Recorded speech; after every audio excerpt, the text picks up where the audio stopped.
So I'm here to talk about something that has been a pillar of my work for the last 5 years. I primarily make my living by blowing air through a tube and making standing waves in the air, which we call music. But over the last 5 years especially, I have really worked on this question of finding fulfillment in one's career, on how to build a healthy and sustainable career, and also the role that self-worth and the role that mental health plays in building a career. I hope today to address how and give you some concrete steps on how you can have joy, how you can experience joy, how you can experience peace even in times of stress, turmoil, and uncertainty. So my expertise is in the field of music and in education. And part of the reason that I'm here is that I developed a method aimed at helping musicians build sustainable and healthy music careers that are based on an intentionally holistic mindset. But over the years, as people from diverse backgrounds have encountered the Body, Mind, Spirit method content, it's become clear that some of the things that I talk about in that method resonate with people from many different fields of study and many different walks of life. Things that I learned the hard way and continue to learn the hard way through a lot of mistakes and a lot of heartbreak. Things that are actually not terribly original or groundbreaking, but nevertheless have the potential to help people, and which I'm somewhat uniquely positioned to speak to because of my life experience and career path. So rather than slowly building to some big reveal of my main point, I'm just going to go ahead and tell you now, and then I'm going to tell a little bit about my story and give some context as to why I arrived at this conclusion and why I believe it to be true. All of us, whether we realize it or not, have a why. There's something that's motivating you and me to get out of the bed in the morning and do the work that we do. To go into our practice rooms or our labs or our writing studios or our banks or our law offices, whatever it may be. There is some reason that you do what you do, and not all whys are sustainable, healthy, or realistic. I have come to discover that in my own life and in my work with other people. Some whys are too narrow. Some are too large. Some are too self-centered, and others are not self-centered enough, as weird as that might sound. So my claim is that the key to a fulfilling career is finding a why that is authentically yours, that's healthy and sustainable, and that's bigger than you. And once you have that fully formed, intentionally remembering that why as often as possible in your daily work. I'm going to tell a little bit about my story and my career and kind of how I ended up here and why I feel like I can speak with some authority on these things. But as I tell that story, I invite you to notice a few things. First, as I go through the different stages of my career, I invite you to notice my why and how it changes through the years. I invite you to look for clues, the breadcrumbs that were scattered throughout the different stages of my path. As I go through pivotal moments in my story, look for the lessons that I learned and start thinking about the lessons perhaps that I could have learned, because this will be important as I wrap up and start talking about how I have seen other people find their why. And lastly, when I've given this talk before, sometimes people will start to resonate with something in it, and they realize, oh no, I don't have a healthy or authentic why. I don't know why I do what I do every day. And they start to panic, and they don't hear anything that I say after that moment. If that happens to you, I just want to say, it's okay. You're not alone in it, and I have good news and concrete steps that you can take to figure this out. So, the point of this presentation is not my life story, okay? But I wanted to set the stage pretty far back, because the more people I work with, the more people I find are pursuing their careers because of an early childhood experience. Be it positive or negative, uplifting or traumatic, something that happened to you early in your life might have set you on a path that you continue on today. For me, it was both. From the positive side, I was raised around music My parents, you can see there in all of their 1980s glory, were very dedicated parents, and they were very musical. My parents were in a Southern gospel quartet together, and they were wedding singers. So I got to hear a lot of Southern gospel music, and I got to hear the great love songs of the 1970s and 1980s growing up. I was surrounded by singing and piano playing in my house almost every day growing up. However, also from an early age, one message that was drilled into me was that I was very different, and that wasn't a good thing. The other men and boys in my family were big and athletic and into sports and into hunting and into fishing, all great things. But essentially the way it was presented to me and the way it was handed to me as a child was what we might call stereotypical Southern masculinity. I was not any of those things. I was small, I was skinny, I was emotional, I was sensitive, I was into books and school and music and art. I hated violence, and I was hyper enthusiastic about things in a culture where it was not cool to be enthusiastic about things. I loved being a big brother, and one of the things I loved most was teaching my little brother things. I essentially taught him how to read. I know that sounds far-fetched, but it's actually true. My parents have told me it's actually true. We played school all the time, and I absolutely loved being the teacher. That was a clue. Another aspect of my upbringing that is relevant is the impact of what others have called, and plenty of people have called, cultural Christianity. It was very prevalent in my hometown, and it was mostly about going to church and trying to be morally upright, period. And honestly, until I was in college, no one had ever really helped me understand anything deeper than that. I was never taught that the Christian faith had answers for my deepest questions or longings, or that it had unlimited reserves of wisdom and belonging. It was mostly about don't drink, don't smoke, don't cuss, and you'll be all right. That was what I was taught, essentially. School was a weird place for me because I loved learning and I did well scholastically, but school was also a place where how different I was always at the forefront, and it was always a liability. I was not popular, I did not have a lot of friends, and because of where my birthday laid in the school calendar, I was also usually the youngest and smallest kid in my class. In the 6th grade, I got the opportunity to join the middle school band, and the instrument assignments were done alphabetically. As a W last name, my top 3 instruments were unavailable to me. I wanted to be a drummer. My parents said, absolutely not, it's too loud. So then, because Lisa Simpson played the saxophone, I wanted to play the saxophone. And all the saxophone spots were filled up. The only instrument that was available to me as a W was the trombone, and so I picked the trombone. I picked it up very quickly, I enjoyed playing it, and I started to have a lot of success with it. And in the 7th grade, I auditioned for an honor band against students from all over my region. And I placed first out of about 100 other young trombonists. And I came home, and I told my parents, and this amazing thing happened. They were proud of me. For the first time maybe in my entire life, my dad, all my relatives were like, wow, Jeremy, you did this thing and it was awesome. And you won something. I had never won anything in my whole life, maybe a spelling bee or something. But that immediately planted the seed that when I succeed on the trombone, people are proud of me. I continued to have success and win things. I won the all-state competition. I was the highest rated trombonist in the state of Tennessee for 3 years. And I would win different solo competitions and different things like that. And at each step along the way, I started to equate that success and the feedback that I got from those in my life with love, acceptance, belonging, and worthiness.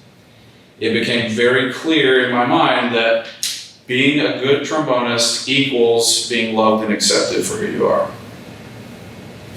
I finally kind of became somewhat popular in my high school even because of my trombone playing ability. It wasn't everybody's cup of tea, but it's like, oh, I heard Jeremy's good at the trombone, and I was, stopped being beat up in the hallways, right?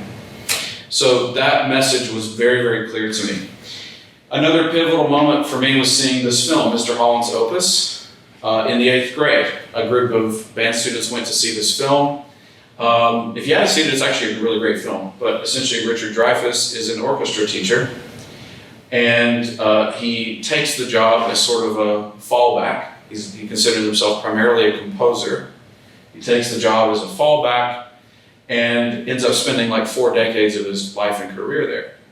At the end of the movie, there's this big assembly where Mr. Holland walks in, and thousands of students from all over the years cheer and scream for Mr. Holland and celebrate him and celebrate his impact on their lives.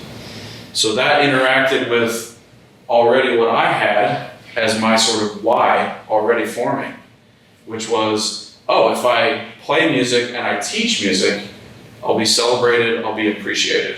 All the teachers in the room are like, yeah, being appreciated for being a teacher is not really a thing. But I thought it was. I really thought it was. I thought if I become a music teacher, then I'll be celebrated, I'll be appreciated by hundreds, maybe thousands of students over the years. Now, is there a kernel of truth in that? For sure. Being a teacher is a way to impact and have a legacy with hundreds, maybe thousands of people. The ripples in the pond for a teacher are enormous. But again, it was about the reasons behind why I wanted to do that. So I decided I'm going to be a music teacher, I'm going to be a band director. So I went to the University of Tennessee for my undergraduate. I was going to be Mr. Holland. I love being a music student. Everything about it appealed to me. And I found a level of acceptance and belonging I had never had before. Again, I found what I perceived to be love and acceptance by being good at the trombone. In my 3rd year of undergrad, I won a national solo competition, and then I went on to win that another 3 consecutive years. The more I won, the more proud my parents were, the more I felt valuable and like I had something to offer. Now, the flip side of that is when I didn't play well, when I didn't perform the way I wanted to, when I didn't win competitions, I felt worthless and I felt angry. Another important thing that happened was that I started teaching private lessons. I started, as many college music majors do, I took on some private students to make a little bit of extra money and get some teaching experience. And I found that I really enjoyed that one-on-one mentorship type private lesson teaching. And it felt more fulfilling to me, and it actually felt like it was a better match for my skill set. So during college, I changed my goal from being a high school band director to being a collegiate applied trombone lesson teacher. I graduated from the University of Tennessee. I married my high school sweetheart. Yes, I did outkick my coverage. And we moved to Texas, where I pursued my Master of Music degree at the University of North Texas. I had planned to get my DMA so that I could pursue a career in higher education. While I was at North Texas, I entered yet another competition, this time an international one. And one of the people who heard my entry for that competition was principal trombone of the Vienna Philharmonic Orchestra. So the Vienna Philharmonic is one of the best and most storied orchestras in the world. It's routinely thought of as a top 3 orchestra worldwide. Another interesting aspect to the Vienna Philharmonic is that it's tied to the Vienna State Opera, one of the very best opera houses in the world. And so when you win a job in one of those, you've won a job in both of those. The person who heard my competition entry personally invited me to audition, which is very rare for someone who has no orchestra experience and is a 24-year-old master's student. But I actually didn't expect to win the audition. I thought it would be a great opportunity to put something good on my resume. The caliber of this orchestra is such that even just auditioning for the orchestra, it becomes maybe the best thing on your resume. So I showed up in 2007 with my wife. Christy had never been outside the country before. That she had to get her passport so we could go. We basically turned it into a vacation. But lo and behold, I won the audition. I played really well that day, and I won the audition, and we moved to Austria to begin a new chapter. I became the sole American member of one of the greatest musical institutions of all time, which meant that my first job was over a $200,000 a year salary. I almost instantly became a classical music rock star, and my assumption at the time was that I would never leave this job.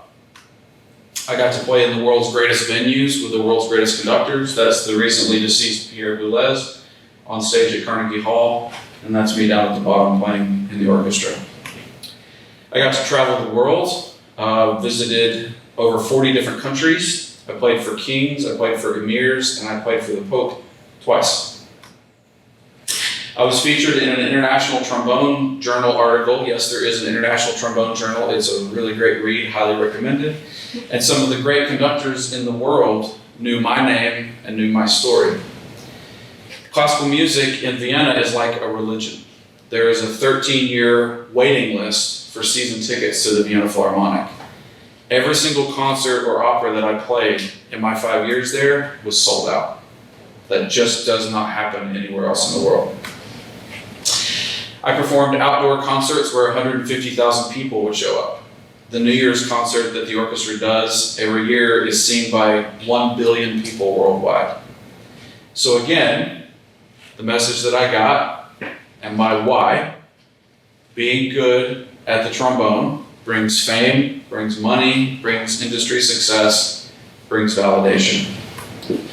But, surprise, surprise, after 5 seasons with one of the world's great orchestras, after making a lot of money and achieving the very pinnacle in my industry, I was shocked to find that there was something missing.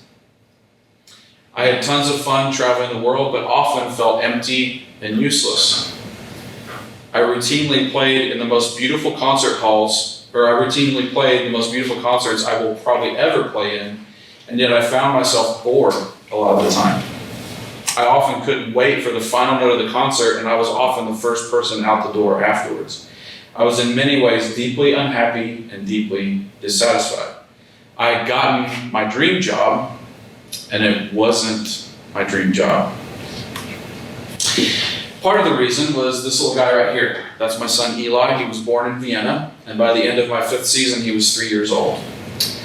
The orchestra is such an all-encompassing job that it meant a lot of travel, and it meant I was working all the time. I routinely traveled 11 or 12 weeks a year, and I almost never saw my family. I'm in Paris or Tokyo or London or whatever, and all I can think about is my family who are back home, and they have no friends, and they're isolated and without me. Additionally, there was going to be no Mr. Holland story here, right? Because the orchestra is so busy that there just isn't room for anything else. So there was no room for me to maybe grab a teaching job on the side and sort of exercise that and scratch that itch. There was no teaching, there was no solo career, there was no chamber music. All the things that I really loved about music were unavailable to me. This is where I learned that being good at your job and even enjoying your job most of the time does not necessarily mean being fulfilled by your job. Every night was a standing ovation, and yet I didn't feel loved or like I belonged there. Also, my wife was very unhappy. She had no friends, no community. Her hearing impairment made it difficult for her to learn German, especially the Viennese dialect of German, which is quite thick. So there was this moment where I decided this is unsustainable. This is not the life I wanted. And I started to think, okay, maybe I was supposed to be a teacher, right? Like, maybe all those years ago, I saw Mr. Holland's opus, maybe I was supposed to be a teacher. Maybe I need to look for an opportunity to get back stateside and sort of course correct and go back to the love of teaching that I had. At that same time, my wife and I had joined an amazing church in Vienna, and through that, I had rekindled my Christian faith. There is no cultural Christianity in Vienna. There is no societal expectation to attend church in order to be a good person. So the church we attended was full of people who truly wanted to be there, who truly wanted to shape their lives to live and love like Jesus and follow his example. And it was the place where I started to learn that my faith could actually have some answers for me and that being a Christian did not have to be a facade. I started praying and hoping for a chance to return to the U.S. to teach college, but realized that I would likely never be able to find a job that was close to my family or my hometown in Tennessee. I think I probably didn't mention that yet. I come from Tennessee, if you can't tell by the accent. I was made aware of an opportunity at Vanderbilt University, which happens to be in Tennessee, and 3 days later was on the phone with the dean, and in 2012 I was appointed as Associate Professor of Trombone at the Blair School of Music. And so we were able to move back home, barely an hour from where both our parents live. So here's a picture of my studio. These are the students that I work with, or at least they were a few years ago. So I learned that teaching was very important to me, and I found that to be true when I came back to teach at Vanderbilt. I absolutely loved working with undergraduate music majors. I loved the mentorship and the level of excellence that an elite school like Vanderbilt or CMU or Pitt has. And again, I was good at it, but my why was still not really fully formed in a sustainable way. During my first years of teaching, my why, sorry, it's a funny photo. My why, even during those first years of teaching at Vanderbilt, was still about me. The part of me that saw how Mr. Holland got separated and loved still craved that from my students and my colleagues. I diligently went to work every day, poured into my students, did a good job, built a great trombone program, but the reason I was doing it was so that I would be thought of as a great teacher, so that I would be celebrated and appreciated. And surprise, surprise, it left me empty again. I poured out and I poured out, expecting these waves of appreciation and love to come in, and they didn't. And I got burned out, and I became a workaholic. I thought the reason that I wasn't being fulfilled was that I wasn't doing enough, that I just needed to work harder. So I worked even harder. I stayed at work when I should have gone home to be with my family and kids. I neglected my family, my friends, my own health, my faith, everything that was truly important to me. I went through 2 years of acute depression, medication, therapy, suicidal ideation, the whole 9 yards. I found myself in the fetal position of my driveway, feeling worthless and empty and unloved and unvalued. And the next day I called my best friend Josh, who came over and he helped trace the roots of my depression back to my work. And he said, Jeremy, what is your career for? What is it really about? And that thread, when I began to pull on it, and I pull and pull and pull on it, led me to a complete turnaround. It was in therapy that I realized that my reasons, my motivations, my why were unhealthy and unsustainable. It was during that process that I was reintroduced to the concepts of vulnerability, where I learned how to be a true friend, where I learned how to receive love and give love, and how to love myself. It was during that horrible time that I rediscovered my faith and the compelling and life-changing truths that are held within it. It was during that time that I learned about things like emotional intelligence and the grief process, which would serve me very well 3 years ago when my best friend Josh passed away of cancer. As a result of that time, I developed a new why. And I came up with one that fits my skills and circumstances, is sustainable, and is bigger than myself. So I want to share it with you now. So this is my new why. The why behind my career and everything that I do now from a career standpoint is to increase beauty, joy, connection, and understanding in the world through music, and to help as many people as possible do the same. So, now that I know my why, and now that I have that fully formed, I wanted to just let you know what it's like now. After a day of work, I can go in and teach 7 or 8 or 9 hours in a row, and at the end of the day, my body is tired, but my heart is full. I'm more full after the work than I was before the work. I have an effective mechanism for determining priorities and choosing which projects to pursue. Basically, does this align with my why? And if it doesn't align with my why or fit in there in any way, I don't do that thing. Or I don't prioritize it very highly. Another result that was kind of a surprise to me is, and a big topic of this whole discussion is, all of a sudden now the mundane is meaningful. The most mundane tasks, every email I have to write, every spreadsheet I have to create, every long tone I have to do in my practice, every faculty meeting is now meaningful because it's a part of the process of increasing beauty, joy, and understanding in the world and teaching other people to do the same thing. I can now reframe stress and disappointment, again, as part of that same process. Also, another big thing that I wasn't really expecting is that my debilitating performance anxiety went away. It just went away. Why? Because all of a sudden now, every time I go play a note or play a concert, I'm not doing it to hopefully extract some love and affection and belonging out of you as the audience. I'm there now to serve you as the audience. I'm there to increase beauty, joy, and understanding. It's not really about me anymore, and therefore the pressure is off. for any performing artist, if every note you play, if every poem you write, if every twirl you dance, I don't know dance terminology, hell.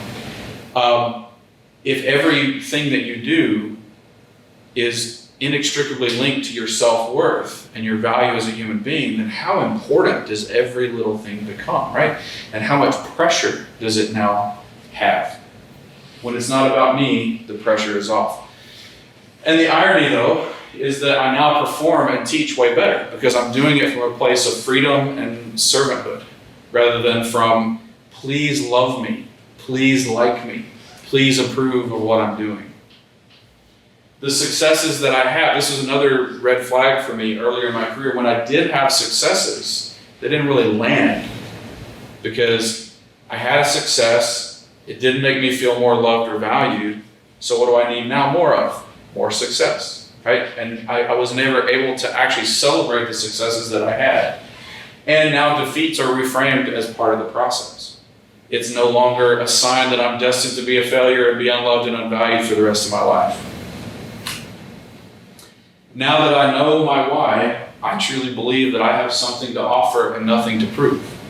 And that has been a complete 180 in my thought process.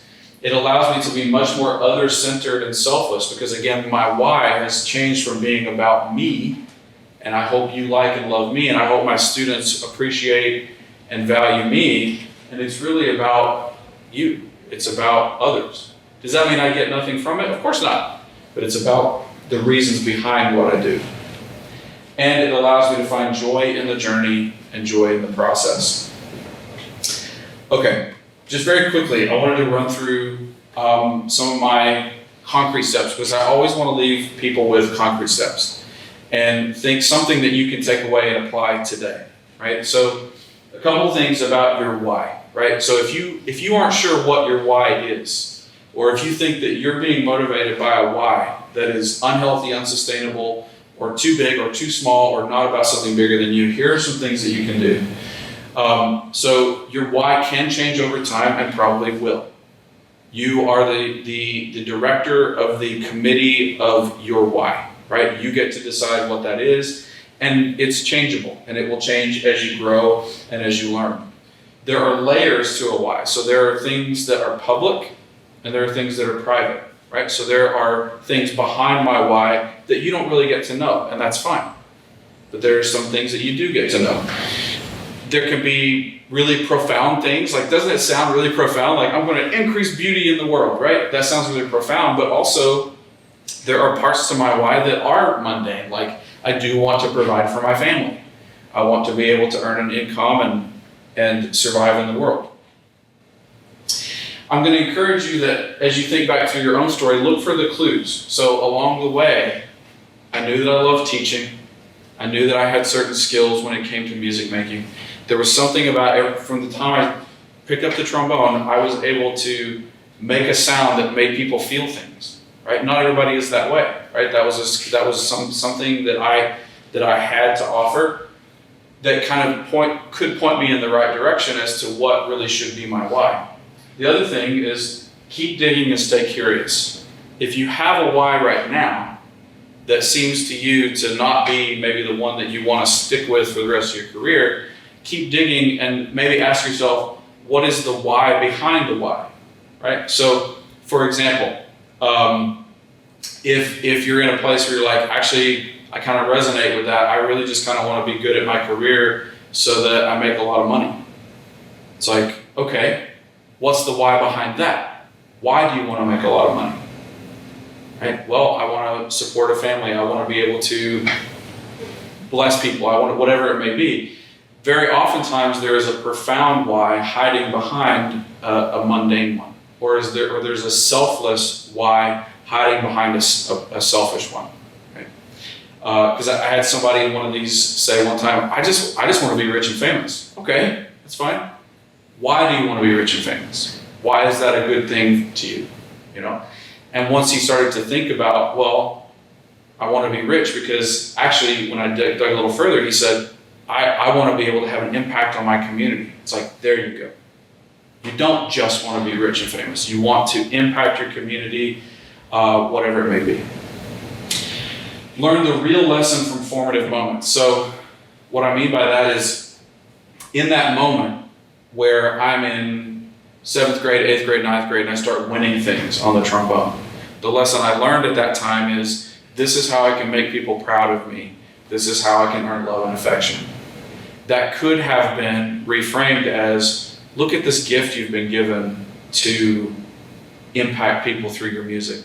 Is there a way that you could aim that in a more sustainable direction, right? Whatever it may be. And make your why bigger than you. If your why really just involves you, it's too small. None of us are big enough to be a universe or a world, right? And this is, again, not groundbreaking. This is not new. So many psychologists, philosophers, great thinkers, religious faiths over time have said this exact same thing. Belong to something bigger than yourself. An effective and sustainable why will be personalized. It's you. Many of us were handed a why by our parents, by inertia, right? I don't know, I was just kind of doing this thing, and so it seemed like the next logical step.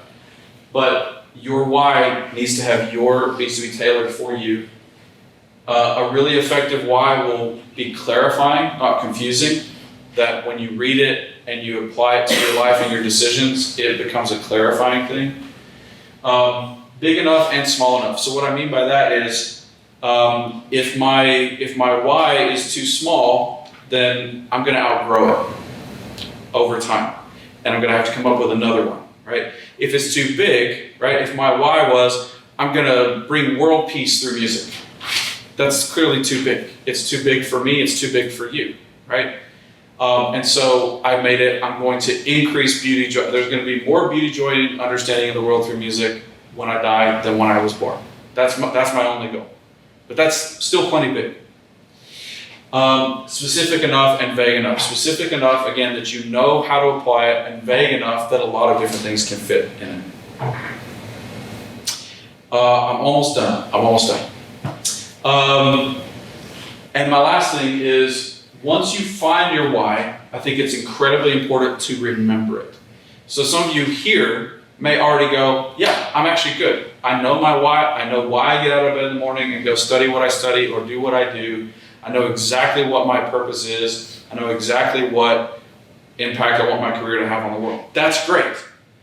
But what I have found over these years of working with people is that it's usually the thing that you take for granted. And you kind of go, yeah, I'm just going to stick a pin in it, and I'm sure that that'll just be there when I get back 10 years later. And it usually is not.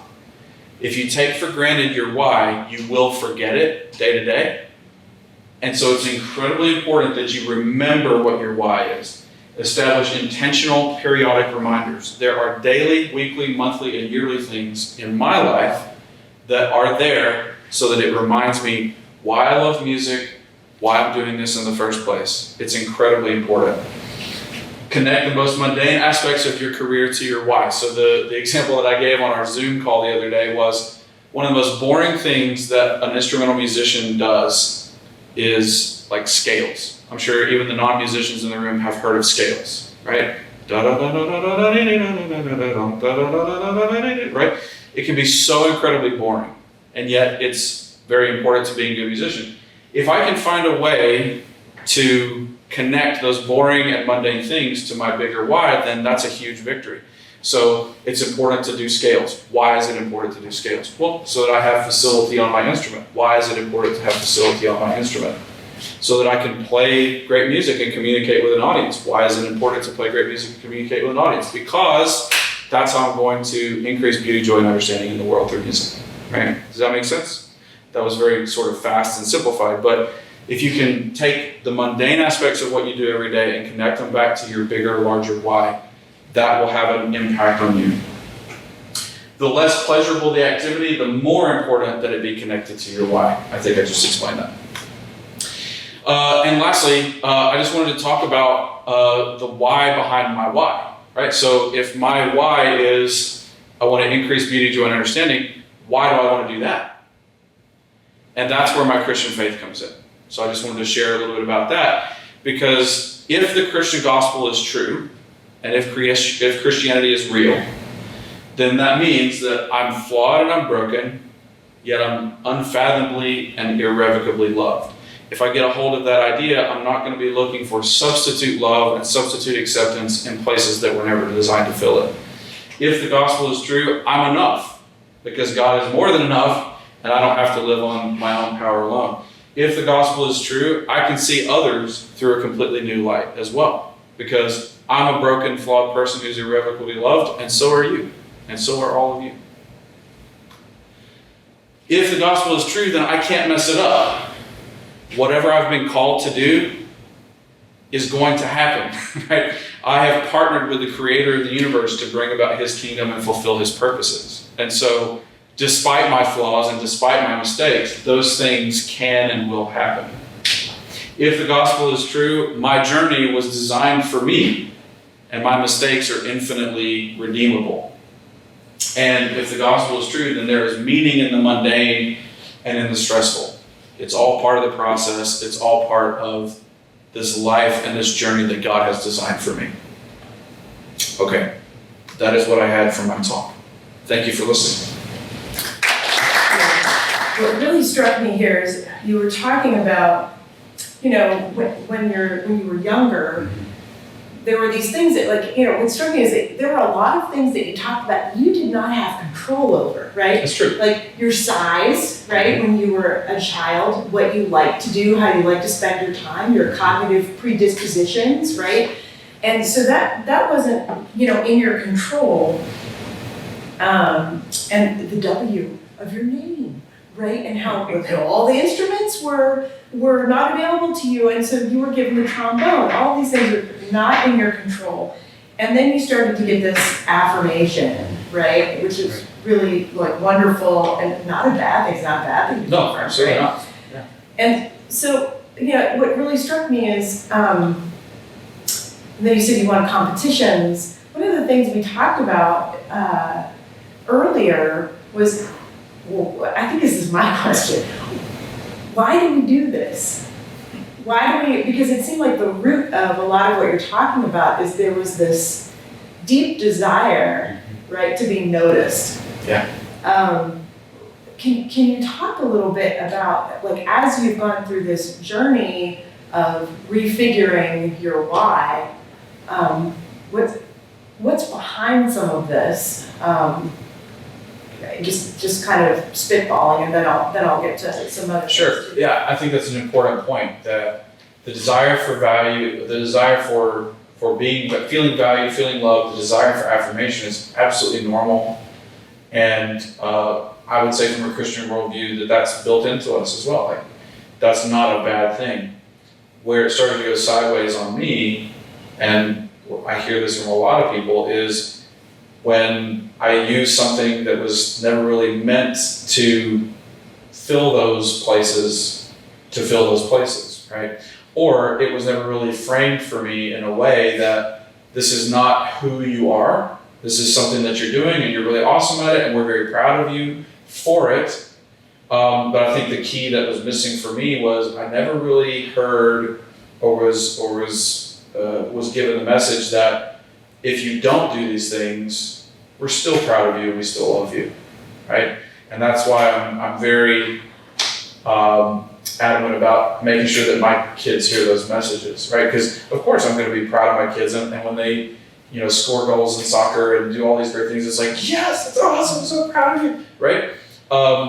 However, I make sure that they know also that love, that affection, that is not exclusively tied to those things, and that was kind of what was missing for me at a sort of a crucial stage.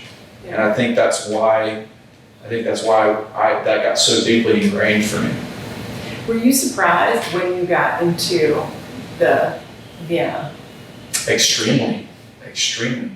I had, once I started to advance through the audition, it started to become a little more real, because the first round had about 17 or 18 people that had been invited, and it went from there to 2 in the next round. It's like, whoa, I might actually win this thing. But I was just as surprised, I was more surprised than anyone, because I had never really planned to go be a professional orchestral musician or be a full-time performer at all. I thought that I was going to go through this route of being a college teacher, which I am now. So why did you say yes to Vienna? Can you talk about that? Sure. So my options at that time were go back to Texas and continue to be a poor master's student, or move to Austria and make 200 grand a year and travel the world. So I chose that option. Because honestly, at the time it just seemed like a no-brainer, and who's going to turn that down, right? I definitely was not so anchored in my why and my purpose and whatever. And when I did win the audition, everybody freaked out. And again, I felt really important, I felt really famous, and I felt really validated. And that it just scratched that itch of, you're about to become one of the most well-known trombonists in the whole world. And it's like, yes, please, more of that, So there was no way I was turning it down. And when we left, I fully expected that was where I was going to spend the rest of my career. Yeah. It's not the kind of job that you leave. Right. So what year was that? That was 2007. Okay. And there was a sort of fame, right, associated with that. And your colleagues and your peers at the time in school thought this was great. Absolutely. Would you say that students today in different fields have the same kind of pressures? Oh, I'm certain. I think in any subfield, any subculture, there's going to be, these sort of, oh, you got into that grad school? Well, you have to go to that grad school. I mean, that's like the best program in the country or whatever. Or, oh, wow, you got that job? It pays that much? Of course you're going to take that, right? And I don't mean to minimize those pressures or those, and those are all really important considerations. I think as a thought experiment, had I had my why that I have fully formed now, and was going along and somebody offers me a job in the orchestra, I probably would still accept it, but I would view it as a stepping stone, as a part of the process, again, to increase my platform, to help me increase beauty, joy, and understanding in the world. I would have viewed it as a means rather than an end. So would you say your why at the time was to make it? Yes. There was a big component of wanting to kind of give my parents the middle finger, just to be really blunt about it. You would never do that to your parents. Because my dad, and again, I know sometimes in this talk my parents get thrown under the bus. My parents are incredibly wonderful, supportive, wonderful, nurturing parents, especially now. But at the time, my dad would come in, and every time I had a concert or something in undergrad, he would go to my trombone teacher, my mentor, and say, can you really make a living doing this? And it's sort of like joking, not joking, Like on the outside he's joking, but I know, and the way I received it was, he's not joking. He doesn't think. And the subplot of this too is my parents, my whole family, there's this successful steel manufacturing business that they have, that I was the only person in my family who didn't go into that. Jeremy's off doing his music thing, and then Dad shows up, and I probably heard it a dozen times. You sure you can make a living doing this? And so there was this moment where, when I won the job, I wanted to call my mentors and celebrate with them, and then there was that part of me that wanted to call my dad and go, yeah, I can. See, I did it. Screw you. Yeah, because at the end of your presentation, you had something about you have something to offer, but you don't have to prove yourself. Right. So I suspect at that time, you weren't really aware that that's what you were doing. One of my grad school mentors, that was one of her sayings. She says, you have something to offer and nothing to prove. And the moment she said it, I had a visceral reaction. No, that's not right. I have everything to prove, And if I was really honest, even with all my success at the time, I didn't really believe that I had something to offer. You also said something about choosing something that's bigger than you. Yes. So I would think that, you reframed, you realized your family is suffering, your wife, your partner, you've known since high school, is not thriving, right, in Vienna, and you're not spending time with your two children at that time? At the time, 1, now I have 3. And it's They're really cute.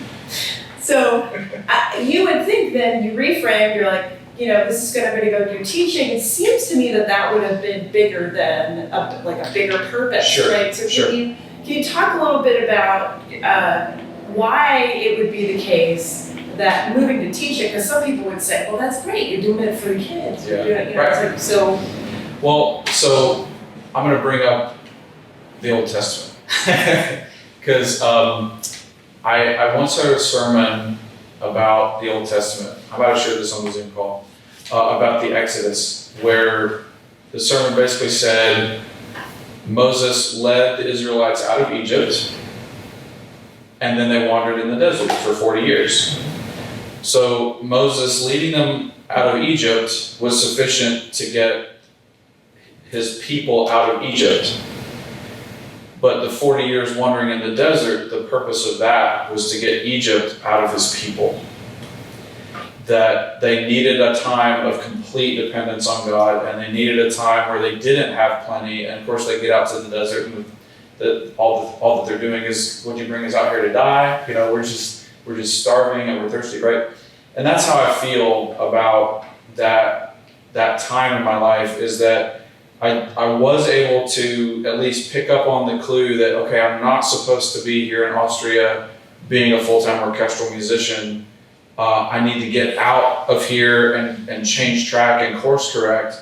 But then the next few years of my career, I still had not sort of killed that instinct in my heart to just want validation and praise and love, and I didn't realize it at the time, but that's what that whole first few years and going through depression and therapy and all of that was about, was changing my desires and changing the reasons why I was doing some of the things that I was doing. Because if I wanted to just be really honest and vulnerable about my reasons, even for leaving the Vienna Philharmonic and coming back, there was a part of me that wanted to do the right thing for my family, and absolutely that was there. But also I think there was a part of me that thought, boy, isn't that going to look virtuous when I do that? Yes. That's ugly. Boy, I was just really honest about how ugly I was.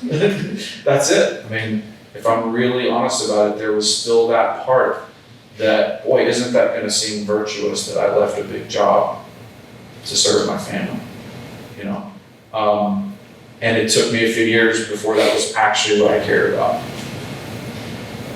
Appreciate that honesty there about being virtuous. I think a lot of us can appreciate this idea that we might do things like even sometimes where I'm putting my garbage, which receptacle, am I taking the time to walk down the hallway and are people there to notice that I'm walking all the way down the hallway to put my recycling, right? My dear friend Joshua said, passed away a few years ago, one of his big things that we talked about a lot is he said the heart is a cauldron. And we have all sorts of different motivations in there, and some of them are virtuous and some of them are not. It doesn't have to be black or white. It doesn't have to be all or nothing. So I can care about the planet and be virtue signaling at the same time. And that's what I continue to wrestle with always. I think we all do, because again, there's that natural desire for affirmation, for validation, for approval. And for those that go down the Enneagram track, I'm an Enneagram 2, and so I really just want you to like me, right? And so that is a part of who I am. That's fine, but I have to be aware of that always. Yes. So we're gonna move to Q&R, I think, right, at the time where we are. So for those of you who are, if you've logged in, if you want to type something in the suggestions, if you enter the conversation and click on suggest, you can add a question there. So I have one here, and could you talk a little bit, can you talk about the difference between fame or notoriety and true friendship. It seems like you were originally trying to find what friendship provided in fame. Would love to hear you elaborate on that. Yeah, absolutely. Whoever submitted that has hit it right on the head, because for most of my adult life, I wanted to have friends, and I wanted to be the type of person who had friends and people who liked them and wanted to be around them. And I, of course, deeply craved real friendship, but I just really had no idea how that looked. I didn't actually know how to be real with somebody, because again, if most of my life is a facade to make you approve of me, then how can I be real with somebody, and show the good, the bad, and the ugly? That just wasn't happening. So I had friends, and I have people who I have a long shared history with, and we're still good friends today, but they never really got to see the dark stuff. They never really got to see the ugly stuff, because I had this facade that I had to keep on. And it's exhausting, right? And I think also the difference between fame and notoriety, right? Like it's basically, again, the irony is that I'm more well known in my industry now than I ever have been, and I care less about it than I ever have, right? And I try to tell that to some of my students, and they're like, how does it even work, right? But it's true. It's like the more I tried to be well known and just care about my work and care what I'm doing and listen to my music, the less it actually happened.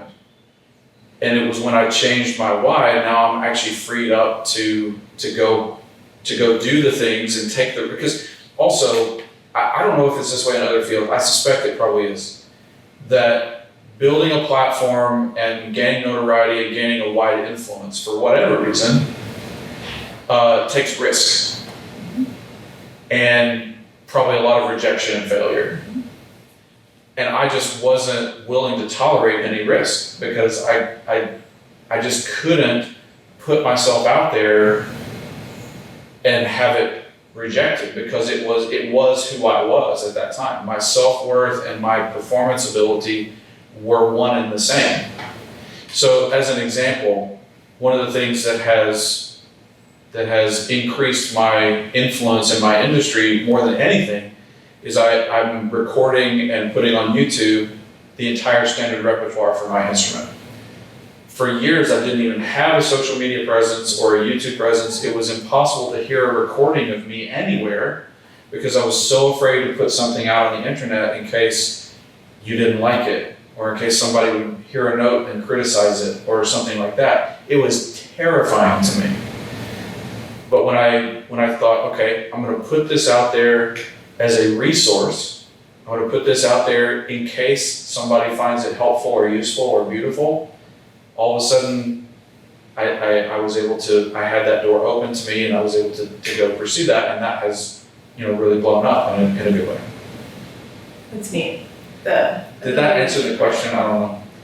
I mean, I think so. I think when you link friendship to the ability to take risk, which means that it may not, you can let go of some plans you had and potentially fail. Mm-hmm. Well, I think it was C.S. Lewis who said, right, like if you never want to get hurt, obviously he said it way more eloquently than I ever will, but if you never want to get hurt, that's fine, you can do that. Just wrap your heart in a casket. I think he'd put it in a box and bury it where no one will ever get to it. And that's fine, it won't get hurt, but also you'll never actually truly experience love.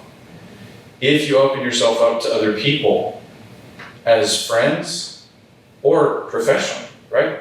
To open yourself up in front of a group of strangers, right? For example, right? You will get your butt kicked from time to time. You will get hurt.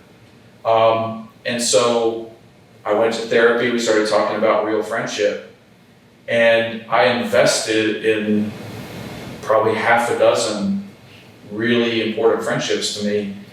And to this day, only half of them are still there. Mm. And the other half, I got my butt kicked emotionally.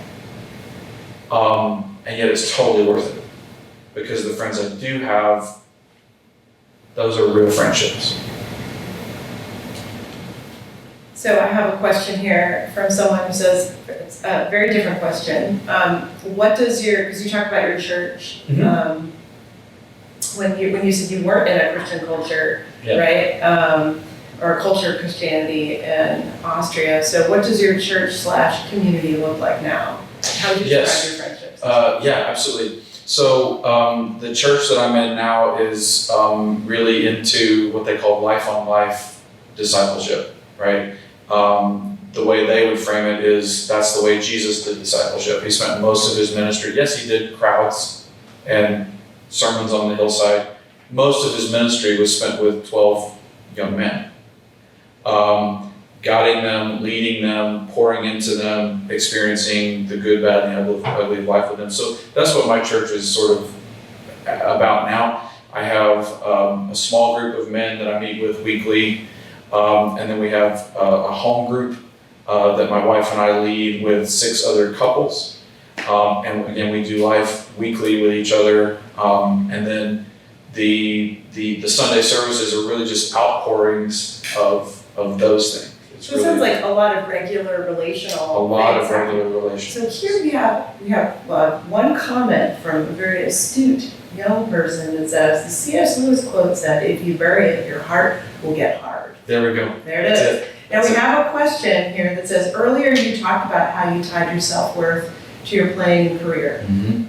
How did you go about breaking that dependency and build worth outside of music or career? Like, what's that look like? Yeah, for me, the first step was diversifying where my self-worth lays, right? So this was kind of the first step of that my therapist had of like prying my fingers away from that. Because you said you could do nothing else. Yeah, that was who I was. Then what about teaching? I would have said that if I'm not a trombone player and if I'm not a trombone teacher, I am nothing. If I was honest at that time of my life, I would have said that. Finding other facets of myself.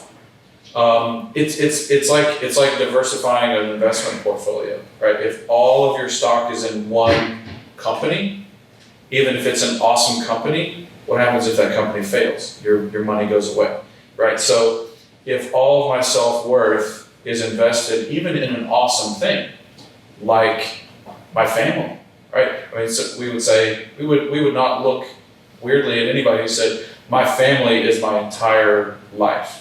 It's like, okay, that's fine, but what happens if something happens to your family? Or what happens when your children grow up? What happens when your children grow up? What happens if they decide they hate you and they don't want to talk to you again, right? Are you just nothing now, right? Your marriage, your friendships, your finances, I mean, any aspect, even really awesome things, it's a really high risk proposition to make that your identity and you have yourself. So diversifying is one thing. Can you think of something else that you did? Or something else that happened that maybe you didn't have control over?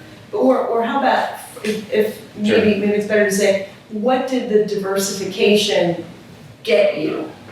Like what did you start thinking about differently? I started thinking of myself as a multifaceted, flawed human being. Why flawed?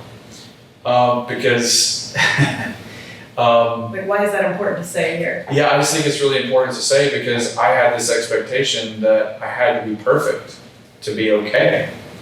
Or that whatever those things that I was going to put my identity in, I had to perform them perfectly for it to be, valid or whatever. Or to so if you're always single focused, that heightens that perfectionism? Of course, right, absolutely. The more, again, if we go back to the investment metaphor, right? If 80% of your investments are in Apple, aren't you going to be really paying attention to what Apple stock is doing today, right? And you're going to be really worried that it's not going to go well, and it's got to perform really well, or your whole portfolio goes down, right?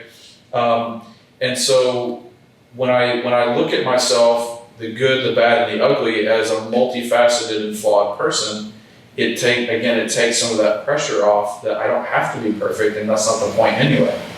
That's why for me, the Christian worldview offers something that I really didn't find anywhere else, because it tells me that, of course, I should expect that I'm going to be imperfect. It's not even, oh yeah, not everybody's perfect. It's like, no, everybody is imperfect. All of us are. And that's the way things are on this earth, and that's okay. It's okay because we're forgiven, and it's okay because there are answers for that in this worldview. And when I stopped trying to be perfect in everything that I did, it was just, it's exhausting to try to be perfect all the time, because it's, deep down that it's not possible, and it caused me to, again, not be a very good friend, not be a very good husband, not be a very good father. When I embraced those different facets of myself and viewed each of those facets of myself as a journey and a learning process, that freed me to actually, it freed me to actually enjoy and participate in those things. I have another question. Do you have any advice on making life choices based on the why, when the why can be fulfilled by many things? For example, you can bring beauty through music through many avenues. What would you say to those facing that kind of situation? Yeah, sure. I do think you have to pay attention to your specific skills and circumstances. So yes, my why is to bring beauty, joy, and understanding through music. If I was going to be much more specific about that, in my case, nobody wants to hear me sing, for example, right? Because it's not in my skill set. Could I do that? Sure. But I'm not going to have as wide an audience, and I'm not going to have as wide an impact as I might have through the trombone or through teaching the things that I'm more trained in.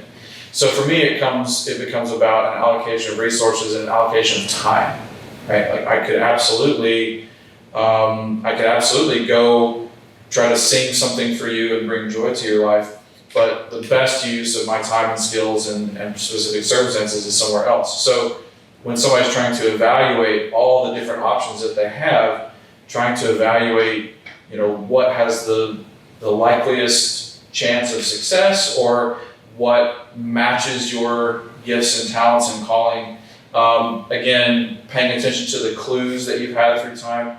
What brings life? What takes life? Right. So when I would finish a concert with the Vienna Philharmonic, I was not only tired physically, but I was empty spiritually. I was done. I had nothing to offer anybody for the rest of the day. But when I finish a day of teaching, I'm full, and I can go home and still pour into my kids and my wife and my friends, right?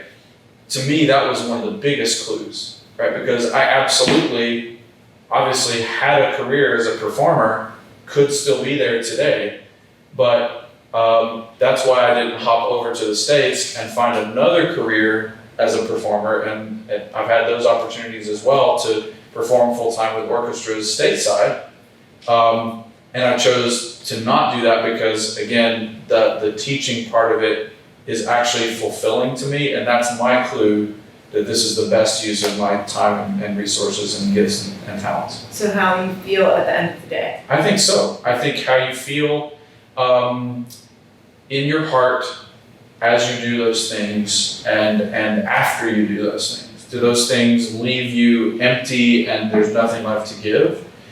That doesn't sound like a good plan for sustainability. I think you have to pay attention to the effects that certain things have, especially if you have multiple different options within the same kind of career field. Look at what fits where are you going to have the greatest and most important impact, or what does it do to you, and are you going to actually be able to do that for 15, 20, 30 years? Somebody might choose to say, well, that's not what I'm going to do for 30 years, but it feels really important to me right now at this stage in my life, and so therefore I'm going to invest in it for 2 or 3 years and learn the lessons that I want to learn from it so that again, so this is where professional musicians sort of laugh because I essentially used one of the great orchestras of the world as a stepping stone to being a college professor, which nobody else would do, right? That in our industry, that seems ludicrous. But that's essentially how it ended up working for me. I went and did the thing that wasn't very fulfilling, but I was able to, and God was able to turn it into something and give me a platform and give me experience to do the thing that I really am meant to do.